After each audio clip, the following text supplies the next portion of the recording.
So for this video, I will show you how to turn on saving videos on TikTok. So now go ahead and launch the TikTok application. So now notice on the lower right corner of your screen is your profile icon.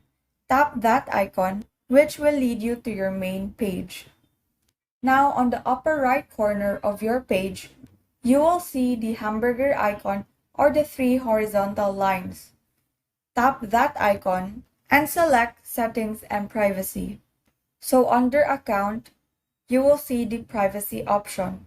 Select that option and then scroll down to Interactions. Under Interactions are a variety of categories. But in here, you will only need to look for the Downloads option. Now tap the Downloads option and then tap the slider button to enable this feature. So you will know that you've enabled this feature when the button has turned blue. So by enabling this feature, all of the videos that you share in this platform can now be downloaded by other people and be shared to other platforms.